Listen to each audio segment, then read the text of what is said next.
Pessoal, a gente criou já a nossa tabela de usuários, então agora a gente vai inserir o nosso primeiro registro. Então, se eu vim aqui em cima da tabela, clicar com o botão direito em cima dela e vir nessa primeira opção aqui, ele vai me dar algumas opções que eu posso ter de atalho para ações em cima dessa tabela. Então, por exemplo, eu quero inserir dados, então eu vou usar o Insert Into.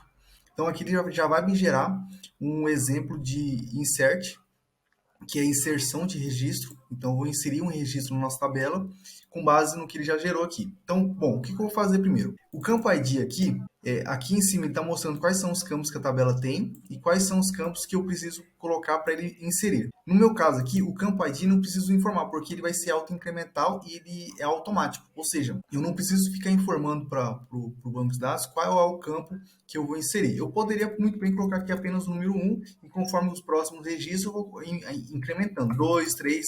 Só que isso é um trabalho que o banco vai ter.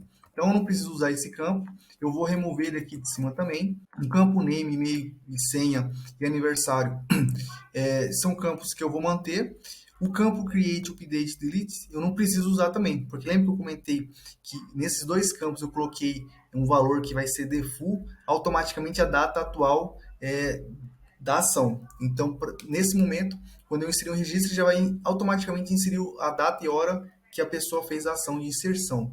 E o delete, ele não entra nesse caso agora, porque é só caso quando eu quero apagar o registro, que não vai ser um delete, vai ser um update, mas de forma virtual. Então, para esses três campos, eu vou remover essa vírgula do final, porque senão vai dar erro, né? Porque sempre acaba sem vírgula aqui. E aqui é a mesma coisa. Bom, o campo aniversário não é um campo obrigatório, mas eu vou preencher mesmo assim. Então, aqui no nome, o que eu vou colocar? Vou colocar aqui o nome, né, PH Piano, que é o caso do primeiro usuário do sistema. O e-mail, eu vou colocar aqui o e-mail aqui agora. E a senha.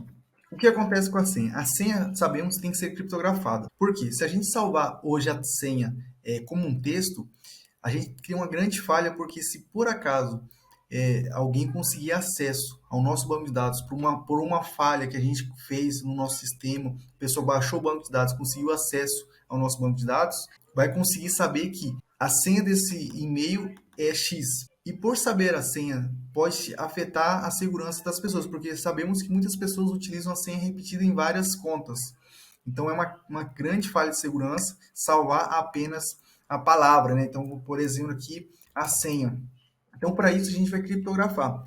A gente vai utilizar uma criptografia chamada MD5. Não é a mais segura, tá bom? Porque ela não gera uma hash única, ela vai gerar uma senha meio que padrão para aquela palavra que a gente for usar. Por exemplo, se a gente usar a senha 123, ele vai gerar um código que é um código único. Então, se um hacker souber que 123 em MD5 é aquele formato, ele vai saber que a senha da pessoa é 123. Então, mesmo assim, o MD5 não é o mais seguro, mas para fins de teste e apenas para treinamento, iremos utilizar o MD5 aqui, que querendo ou não, já é uma senha um pouco mais criptografada, de forma um pouquinho menos segura, mas que atende a nossa necessidade. Então, por exemplo, aqui, se eu colocar aqui, por exemplo, 123, ele vai me gerar uma hash não, ele vai gerar um código, uma formatação, que já fica mais complicado para identificar o que é.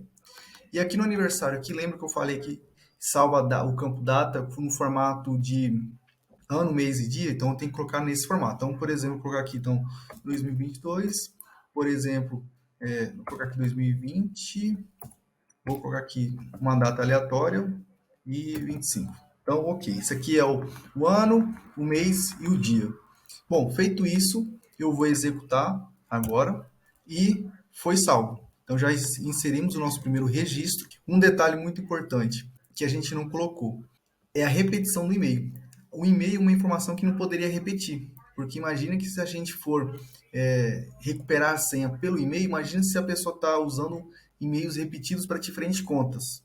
A gente vai mandar uma senha para qual conta? Então, o e-mail geralmente é um campo que não pode repetir, que tem que ser único por usuário. Então, no próximo vídeo, a gente vai falar um pouquinho melhor sobre o campo único, que é o campo que a gente vai colocar no e-mail. Então, se eu executasse, por exemplo, novamente esse registro aqui, iria inserir com sucesso, porque até então a gente não criou uma regra para o campo e-mail. Eu não vou fazer isso, porque a ideia é eu criar essa regra e depois a gente fazer um teste tentando inserir para a gente ver o que vai acontecer, ok?